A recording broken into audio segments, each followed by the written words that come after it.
That's a real Jason Bourne setup you got right there. I'm not familiar who's Jason Bourne. You don't know who Jason Bourne is? No. You've never seen that movie, Jason Bourne? No. Or the Bourne series? No, I have Damn, that's not. crazy. Jason Bourne is like 007 if 007 was on steroids. Mm.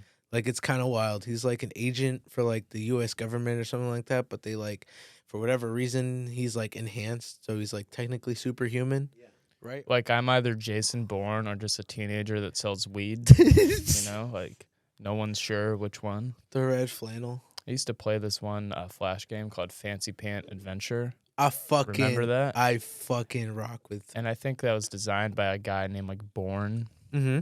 It's like such a classic game. You remember that? Dude, because they came out with Fancy Pants 2 and 3, and then I never played the fourth one, I think. It was like some platform game. Yeah, it gets like bullshit after a while, like most games. Mm-hmm. Like Pokemon, like I stopped playing Pokemon after it went 3D. Mm-hmm. I just couldn't understand it anymore. I felt like an old man. Dude, because the only 3D one I ever played was Black and White.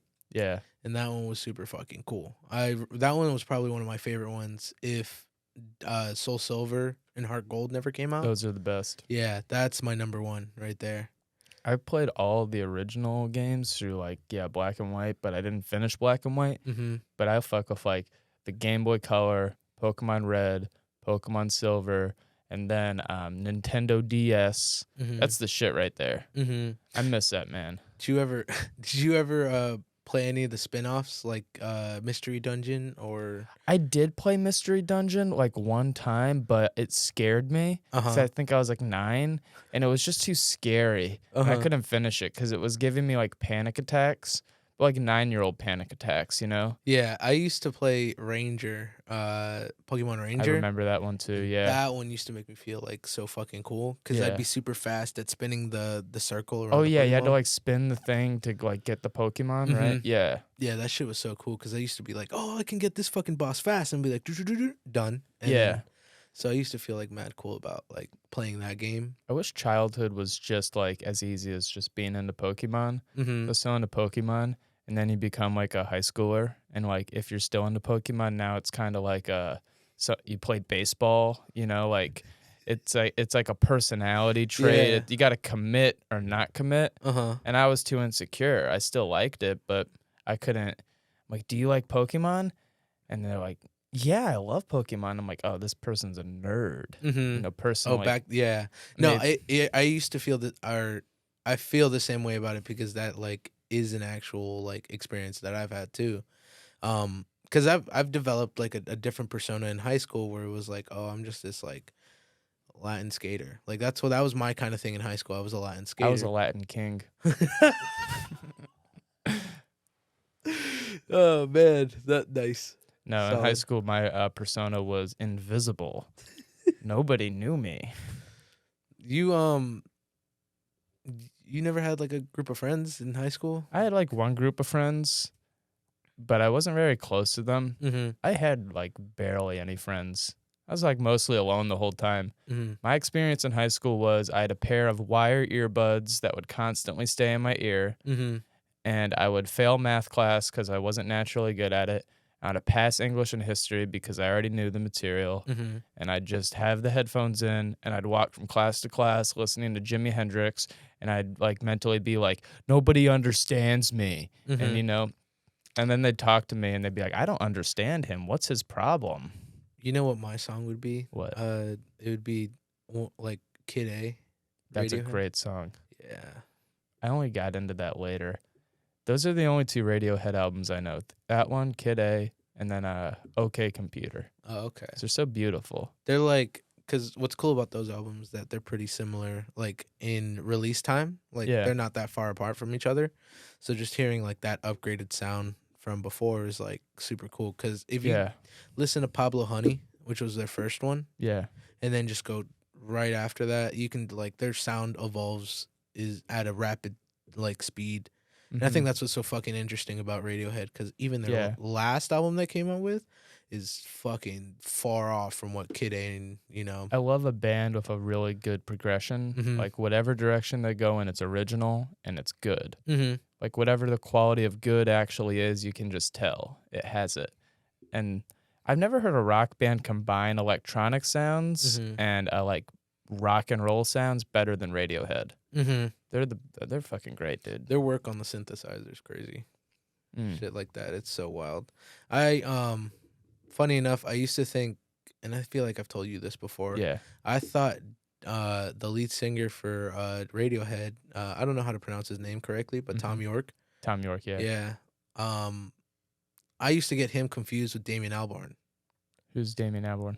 The lead singer for Gorillaz, or the singer for Gorillaz. Okay, yeah. Yeah, so I used to get them confused because they kind of like, I listen to it now and I'm just like, okay, how the fuck did I get this wrong? But like back then, I just didn't know music like that well enough to where they just sounded the same to me as a kid. Like I used to be like, oh, this is dude from Radiohead, when in reality, no. Like it wasn't Tom York that I was listening to. It was Damien Albarn. And so like I said, if I brought it up now to somebody like with the same kind of level of like our music knowledge, because me and you, like that's we love music. This is why I fuck with you the hard way, because like you fuck with music. I love on the same music level as me. You know who's great?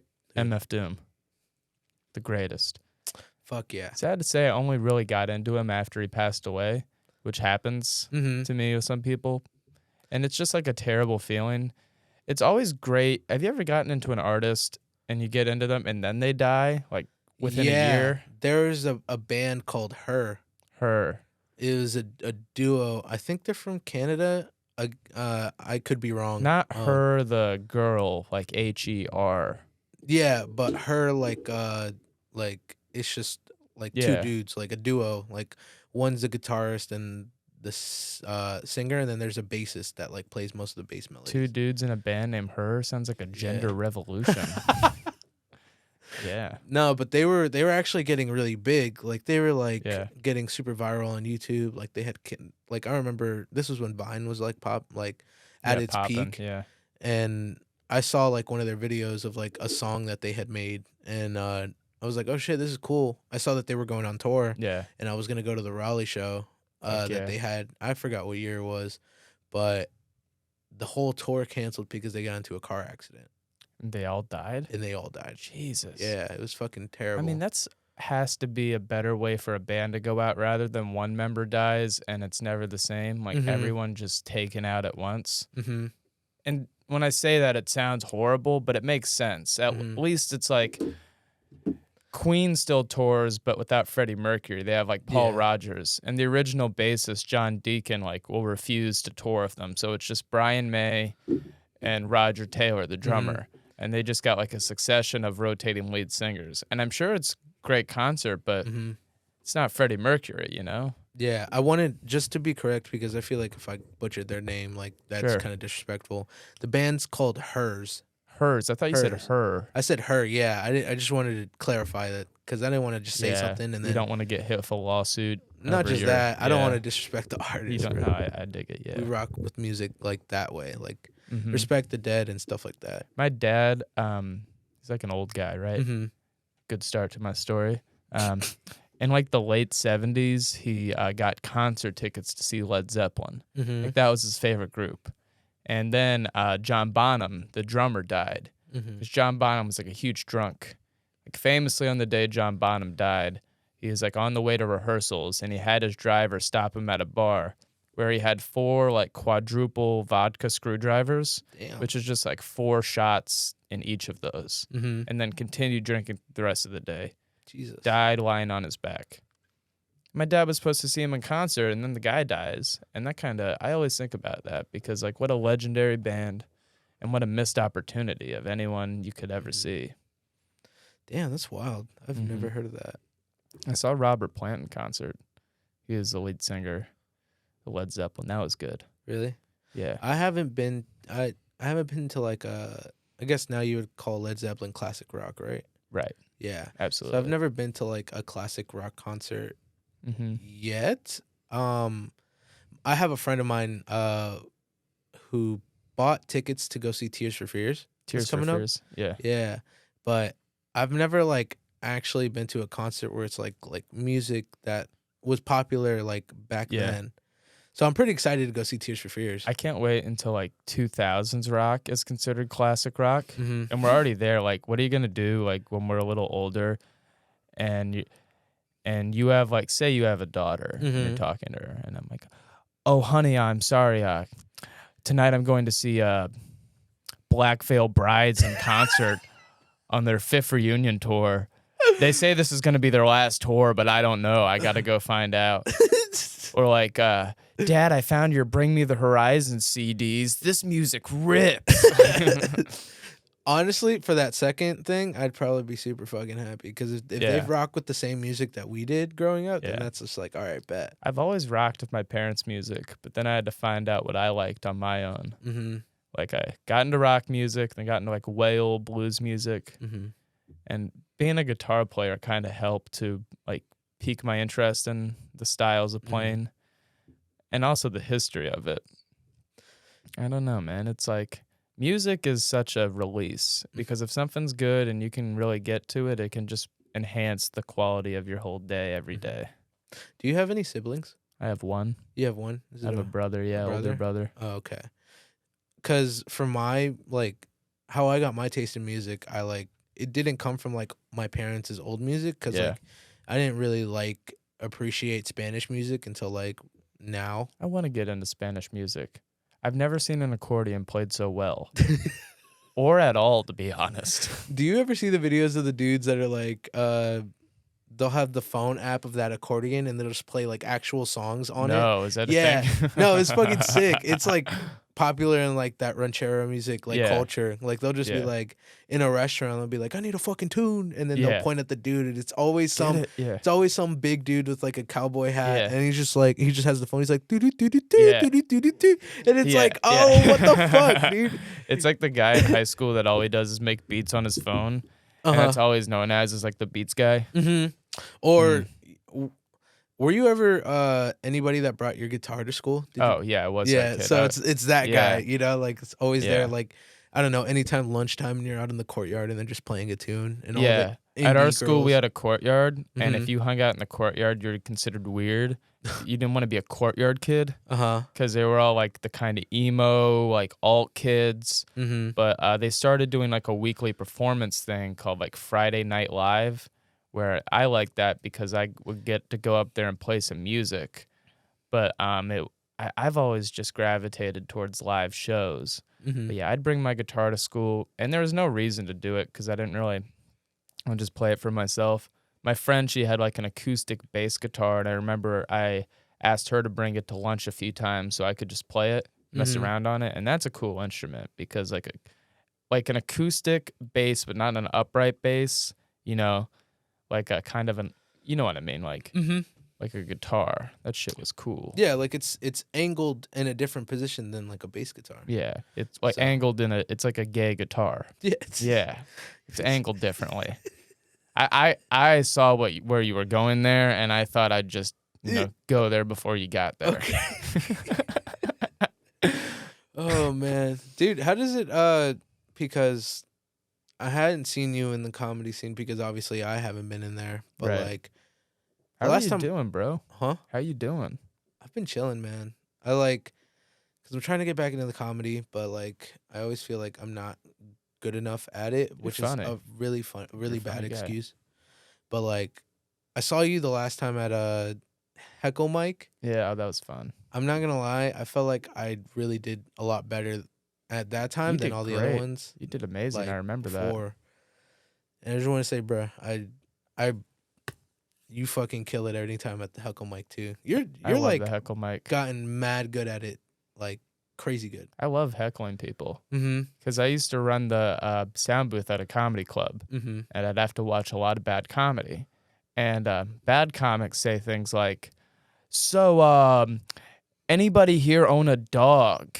And when, they ask things like that, I'm in the back in the sound booth, and I'd, like, quietly but yattily be like, "Yeah, right here."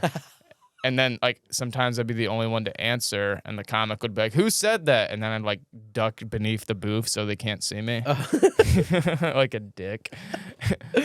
So I would want to heckle people so much because, I don't know. Maybe it comes from my own insecurity, but it's fun. I also like the art of like you have to come up with something hurtful on the spot and be able to say it and then own the consequence of it. It's like reckless. You know what because I was thinking about it the other day. I was like, dude, this is realistically just like, this is Mario Party, you know? What's Mario Party? Like the heckle mic, essentially. Yeah. Like, it's just another extra thing added to like the fun. So it's like, you're in Mario Party, there's like the 1v3 mini games. I didn't really play that. You never played Mario Party? I'm trying to think of like something I could like remember Club Penguin? Like remember the game like Puffle Roundup? It's a little specific. No, I don't. Okay, no, okay. Damn. You get 20 comics in a room, and the idea is each of them go on stage, and one after another, you just yell heckles at them. Because normally when you do an open mic, people are supposed to be respectful. Exactly. And being respectful at an open mic is not laughing. And then even when it's funny, not laughing because it's a comedy open mic. Nothing's harder than making like comics laugh at an open mic. You get a room of like the most self-centered people possible waiting for their time on stage. But then you get a room of these people and it's like, okay, you're going to go up there and you're going to yell abuse. And it always entertained me, the comics that like say, oh, I don't go to the heckle mic. I don't think I could take it. And good for them. They probably couldn't. It's mean as hell. Yeah, it gets really fucking rowdy. I like it. I like rowdy chaos. It's like the Salty Spittoon. Salty Spittoon. Welcome to the Salty Spittoon. How may I help you? How tough are you? How tough are you? How tough am I? How tough am I? I ate a bowl of nails for breakfast. Oh yeah? Without any milk. Oh, right this way, sir. Yeah. Fuck yes. Yeah. Let's go. I'm like SpongeBob. How tough am I? Watch me open this can. Can't even do it. Yeah, I vibe with SpongeBob. Big vibes with SpongeBob. I told somebody I worked with, I watched SpongeBob growing up, and they're like, oh, that makes sense, man. It's like, oh, that's why you so weird, bro. But it's cool when you run into people that also did. It's very common, too. So, like, you're at work and, some shit's, like, pissing you off. I lived down the street from this Mormon family I grew up with. Like, 10 kids. Would not let them watch SpongeBob. Damn. But I'd hang out with one of the kids, this guy. He's, like, my age.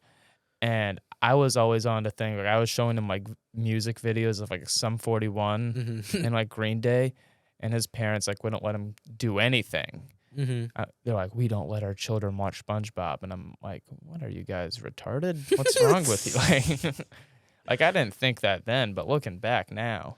It's just like, why? Yeah, like, there was terrible. No point. Or, like, you remember, or this might have been like I don't know if you've ever heard of this, but I remember Catholic churches banning Pokemon. I do remember that. Yeah. Yeah. They were like, it's demonic. Yeah. It's just like, like fake animals. That's all it is, fighting each other. My brother's a little older than me and was really into Harry Potter when that was popping off. And I remember my parents saying that they were hesitant to take my brother to Harry Potter because they thought it was satanic. There was like a whole panic about it. But they said they ended up just every time they'd pray in the parking lot of the movie theater before they went in and say, we know this is just entertainment, God. Please protect us from any demons. And then they just go watch the Deathly Hallows. Like, that's fucking wild. It's so weird, man. Dude. To have that superstition. What the media has against, like, pop culture is kind of weird. I don't know why the fuck. Like, because there was, like, that time there's a period of time where video games were, like, getting called, like, fucking terrible for everybody. And, I mean, Grand Theft Auto isn't like a good simulator for everybody, or like. I kind of get the argument that it's like these first-person shooters have a bad effect on society. Yeah, because like it that makes sense, but then it's like, oh, I can't take a magical ball device and capture monsters and then make them fight each other because some basketball player got arrested for dogfighting. That doesn't make sense. That's not a real connection because that's further away from the reality of like animal fighting than what it actually is. Though when you think about it, the concept of Pokemon is a little messed up. Right? Yeah, but also like, what do they call those? Cockfights? Is that what they're called? Cockfights. Dogfighting. Dogfighting. Yeah. I don't know. I've never been to one. I was just wondering. I'm not that smart, so I wouldn't know. You're a smart guy. Nah, that's a negative. No. Well, at least not right now. But you can't be wearing clear glasses and not be smart. Okay, fair. I always viewed that as a sign of intelligence and fashion. Oh, really? Yeah. But yeah, it is kind of. What do you drink? Sparkling water? No, I drink regular water. Regular water? Yeah, but from a can, though. I put my pants on one leg at a time, just like the rest of us, That's funny as fuck. I like talking like that. Like, I'm just an everyday working Joe, and I go to work with my lunchbox. My day job, I do a lot of lifting. Mm-hmm. I work at, like, a retail outlet, like a nonprofit. Mm-hmm. All the items are donated, kind of like a Goodwill. Mm-hmm. And a lot of lifting couches that are too big to go through the door, and like you have to angle them. And do you just lift them raw, or do you like wear like the straps? No, I don't do straps. I've never worn straps. I don't think I'm big enough to wear straps. Okay. Sorry, I got a text on my flip phone. Helen Wieldy just texted me. Sorry. Shouts out to Helen. Yeah, just for the record, everybody, I'm not selling drugs. This is a lifestyle choice. Yo, that ringtone really just brought me back. Isn't that old? Yeah. Dude, I got this for $40 at Walmart. $40? On impulse. Oh. So let me tell you. So I can't get mobile data on this smartphone anymore. This is paid off with its cracked screen. So I take all my calls and texts on here. So here's what I did. Okay. I was thinking about getting the flip phone to see if I could use a smartphone less. So finally, I'm in the back of Walmart, and I ask, like, the guys that sell electronics in the back of Walmart? Mm-hmm. They, like, they're on some type of drug, but you gotta guess, Mm-hmm. Guy's probably smoking weed. He hasn't washed his hair in a few days. I'm like, I want this $40 flip phone. He's like, sure, bro, sells it to me. I take it to the Verizon store, and I sit down with the guy, because I have Verizon. I'm like, I want you to switch my phone number from this smartphone to this flip phone. And I think I, like, fucked up his head or something by asking him that, because he had never had anybody ask him that before. He was like, are you sure? I'm like, yeah, do it right now. Like, I still had it in the case. I, like, put it on the table. I'm like, I want this to be my phone. He's like, I think you're going to like it, bro. And I'm like, I don't know if I will, but... Stop making assumptions. I mean, I would also do the same if a customer asked me to do that. Yeah, I would too. If I wasn't me, dude, and someone came up to me with a flip phone, I'd like make fun of them hard. You also probably didn't need to go to the store to do that either. What do you mean? You can just pop the SIM out of the phone and then put it in the other one. I'm not a drug dealer. I don't know these things. I'm not a pro. Oh, my bad. I'm Sorry. like I watch a lot of YouTube videos. I old white man my way into everything. I get a customer service representative and I put on a voice. I'm like, I want this done right now. Pronto. No, that's crazy. Oh, man. Nah, but yeah, that shit's so crazy. That lifestyle. I remember being able to like fucking... Because you could also act as Facebook through there. Yeah. Like if you go through the web browser. Yeah. And then just type Facebook. Like I remember doing that shit. I am going to hang out with someone that also has a flip phone tomorrow. My friend Jim Payne. Dude, how is he doing? I haven't seen him in a while. I think he's well. Yeah? I'm going to get lunch with him tomorrow. Catch up with him. I love that guy. Good guy. Yeah, shouts out to Jim. I got to have him on. Jim is for those that don't know at home, an 85-year-old open micer. And... absolute sweet gentleman. Sweet gentleman who at the age of 84 said, you know what my lifelong dream was? Open mic comedy. It just started hitting it hard. Yeah, he's killing it. Like it doesn't Shouts out Jim Payne. It doesn't feel like he just started. Like he feels like fucking, what's it called? What's that term? Seasoned. Yeah. Like he's better than like most people. Yeah, I don't know. It's like his execution. It's fucking crazy. He's funny. He's funny as fuck. Storytelling is on par, like the one he's got about the Waffle House coffee. Yeah. The Starbucks coffee. I just like to hear him talk about anything. Yeah. It just makes me laugh hard. Yeah, I just haven't seen him in a while, and I like heard he was going through something. Like yeah, I think he's recovered now. I believe so. Yeah, man. Shouts out to you, Jim Payne. I know you don't watch this, but when you do, shouts out to you. Jim Payne, it's your next targeted viewer. Yeah, he's in an upcoming concert thing. He was here a couple weekends ago. Oh, really? Oh, hell yeah. Oh, fuck yeah. Bet, yeah, then I gotta have him on. How do you pay for targeted Instagram ads that get guys like Jim Payne to watch? Like, how do you get, like, the 85 to 90 demographic? I don't know. Maybe, put it next to an ad for, like, liverwurst. You know what's weird about this flip phone? What? I get ads on here constantly that are just automatically targeted for, like, the old people they think are using this phone. So, like, I get ads that are like, the best flip phones for seniors. Oh, my God. It's like a fucking magazine link or some shit. Pretty like that? much. Like, they look like magazine ads. That's the weird thing. All I can do on here is watch YouTube. I just drive around on my flip phone and listen to Cumtown clips. How does it sound? I bet it sounds like a little muffled. Here's what it sounds like when it dials. Wait. Oh, did I turn my ringer volume up? Hey, how do these things work? Oh, no. That's wild. And let me see if my mom picks up. Holy shit, he's actually calling her. Do you hear it? So, blast from the past. Hey, Mom, I'm on a podcast right now. I'm calling you on my flip phone for a demonstration. A flip phone demonstration. Just so you know, you're now part of podcast history, Mom. I got to let you go. Love you, Mom. Bye. Oh, that's funny as shit. He said, okay. What kind of demonstration? Oh shit. Man. That's funny as hell.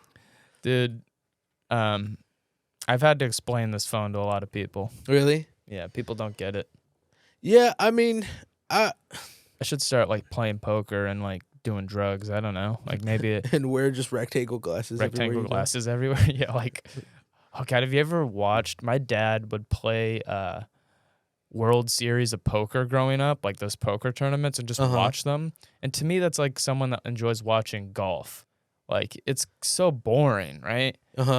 It's always like a weird middle-aged white guy that, like, they don't have flames on their car, but they have it on a T-shirt for some reason.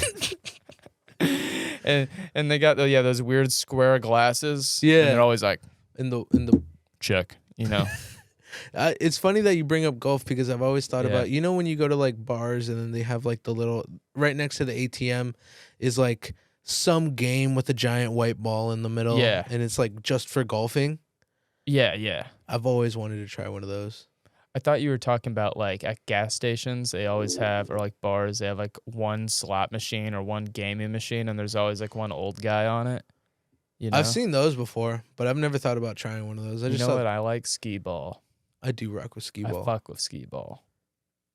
There's only, like, one spot, or there's two spots in Raleigh that I go to whenever I get invited out that has skee balls. Skee ball. Yeah, Milk Bar. Yeah. And, what's the other one? The arcade one. Yeah. Boxcar. Boxcar, yeah. Yeah, those are the only two places I know that have skee ball, and those places are always filled up. Or Chuck E. Cheese. Chuck E. Cheese. I was doing some DoorDash last year, and I picked up from a place called Pasquale's Pizza, and that's just the DoorDash name for Chuck E. Cheese. Oh my, what? Yeah, I didn't even know it still existed. Like, I walked in. Oh, shit. Right? That's fucking crazy. Because you do see the random pizza places pop up on the app. Like, no one's going to order DoorDash from Chuck E. Cheese, apparently. So they think. So I recently moved to Morrisville. That's Very where I stay at. And I am sad about it because I lost all of the Raleigh restaurants that I used to order from DoorDash. Yeah. And so Raleigh was just getting this super fire Italian restaurant. What was it called? Bussin Pizza. For real? Yeah. For real? For real. It's called Bussin Pizza. Is this like a Gen Z restaurant? I don't know. Fuck? So like Yo, how is the pizza? Bussin'. Dude, when I say, because I don't order pizza normally from pizza spots, I always just get their pasta. Smart. And so I always get a chicken parm, and anytime I've ordered a chicken parm from like a local, like one of those Italian restaurants next to the food lines, like them shits are terrible. Yeah, I bet. But this Bussin Pizza. I don't know what the fuck they cook, but it's so fucking fire. That shit is so good. Yo, this Bussin Pizza, I don't know if they're putting crack in it. This shit's fucking It's so fire, dude. It's like I put everyone at my job on it. Yeah. Yeah, and like it was only like $14 for like a dinner plate, and I was like, oh, this is cheap. I don't like getting pizza from chain pizzas like Domino's or Pizza Hut. I like to get it from like a local pizza restaurant. There's maybe like a few chains. Like, because I feel like that's a better chance if you're getting like a pizza somebody actually cared about making. Because no one gives a shit about your pizza at Domino's. It's like a felon makes your pizza at Domino's, and then a felon with a driver's license delivers it. You know, Yeah. If that's the case, and then, ugh, God. Do you so then you said you don't order from the chains, but you said you do from some. Which ones are the ones that you would order from? Very few. There, like I live in Sanford. There's this place called like Valenti's, I think. They have pizza.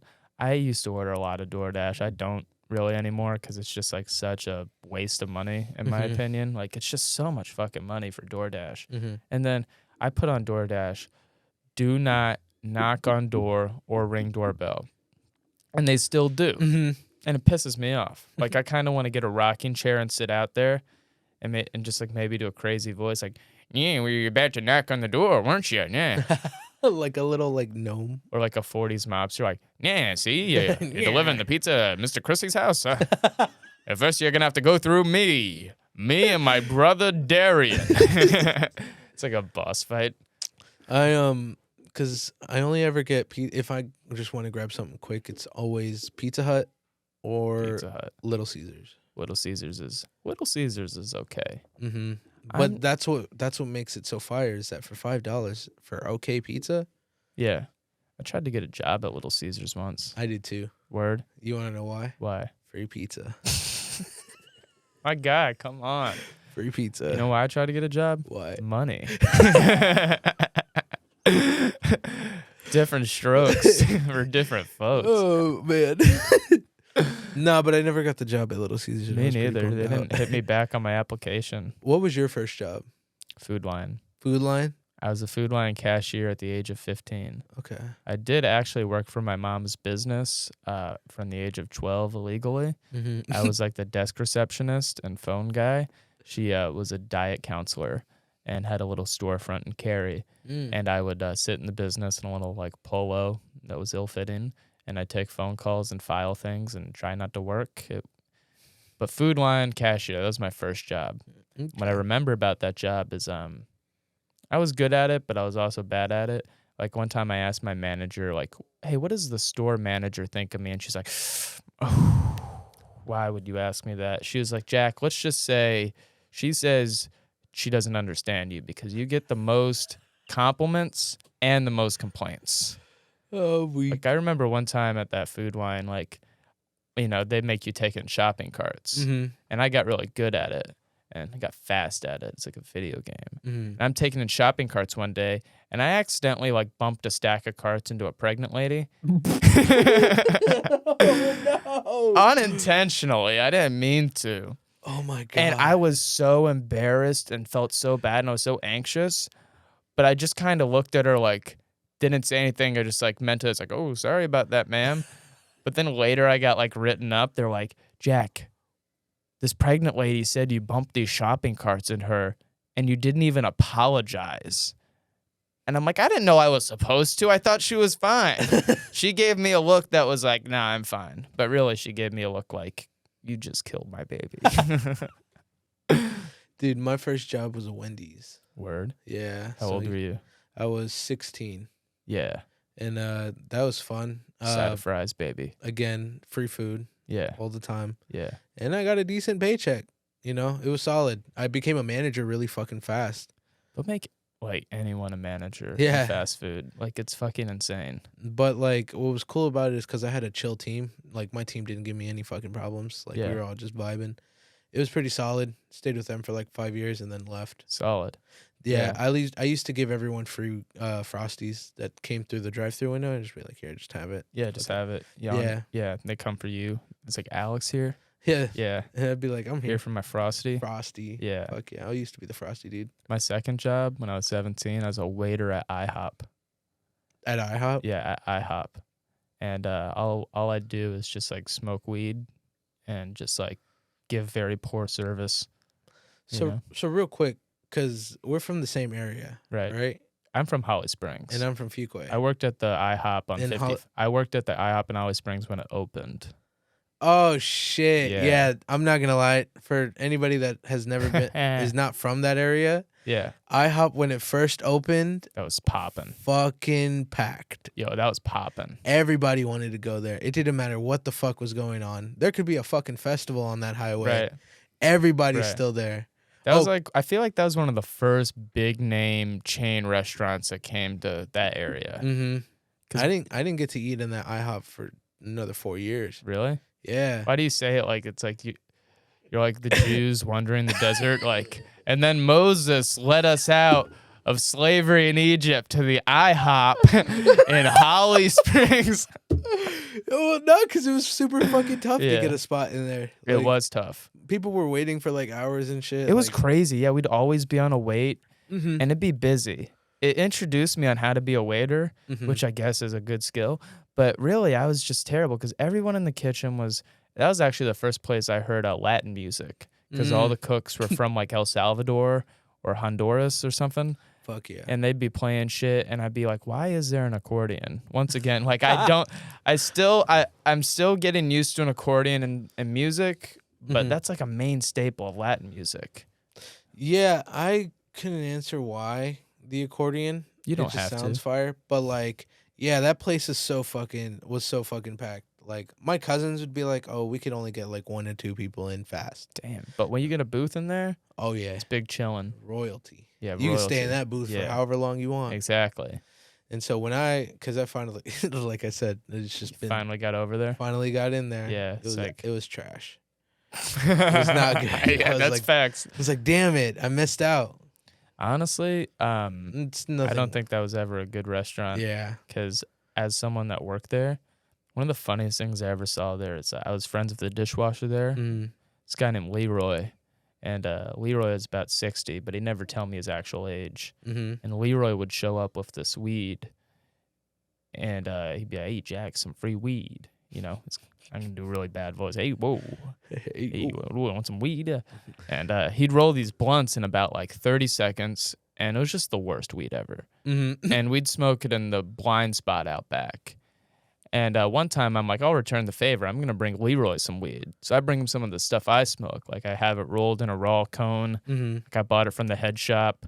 I'm like, yeah, dude, I'm friends with the guy at the head shop. Like, yo, he sells me vapes. Like, he's mad cool.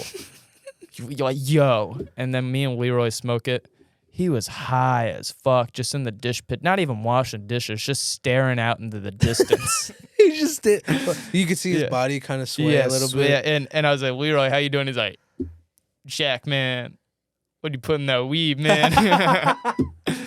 One of the funniest things I ever saw was the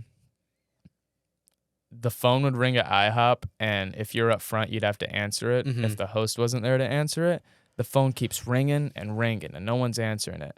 And I don't know why this is so funny, but it sticks so prominently in my memory. Phone's ring and won't answer.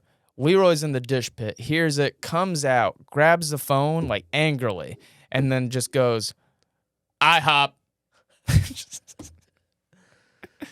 It was amazing, because it's like, everyone is like, I'm practicing my phone voice, like, oh, thank you for calling the IHOP in Holly Springs. How can I help you? Leroy comes out like, IHOP, motherfucker. What do you want? Do you ever get like hella complaints? Sometimes, yeah. But I mean, I was like a kid, so I didn't give a fuck really. I was just bad.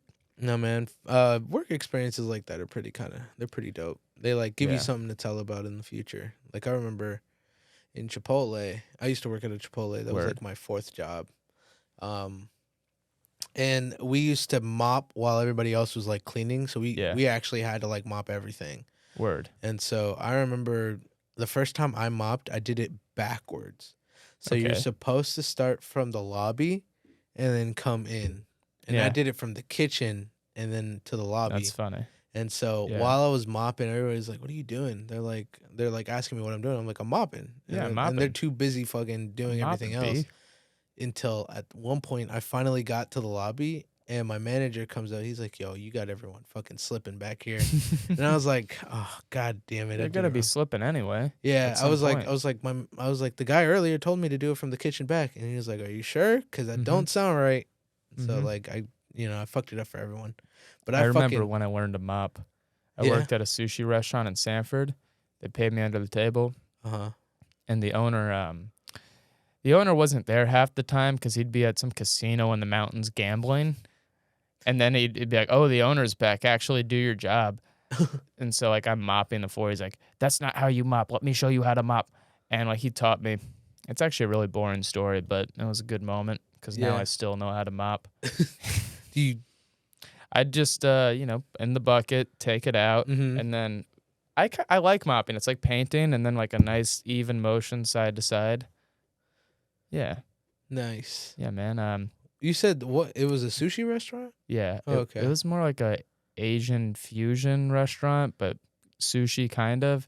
It was like the kind of Japanese restaurant, but like everyone in there's from Vietnam. So,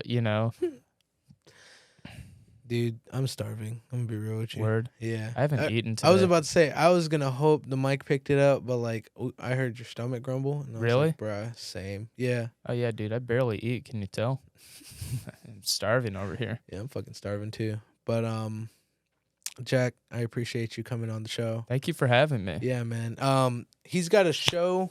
He runs a monthly show at the Berkeley Cafe here in Raleigh, North Carolina. Yes, sir. He's got one when? April 29th. That's Saturday, April 29th. I have a comedy show at the Berkeley Cafe in downtown Raleigh. The Berkeley Cafe is Raleigh's oldest music venue, and it's going to be featuring some of the best comedians in North Carolina, some of the funniest, and this is a free show. You can tip the comedians, and they will get some pay at the end. It's an excellent show, and I recommend you don't miss it. Fuck yeah. Berkeley Cafe got some fire sandwiches. They still do sandwiches, dude, right? They're so fucking good. Yeah, they're so fucking crazy good. Go check them out. It's in downtown Raleigh, so it's like it'll. I don't know how the parking works over there, but you go just find it. Go get it. It's fucking fire. Find it again. Thank you again, Jack Crissey. Thank you, sir. Yes, sir. Appreciate and my name is Alex Shimo. Appreciate y'all coming by. Catch you on the next one. Peace. Fuck yeah.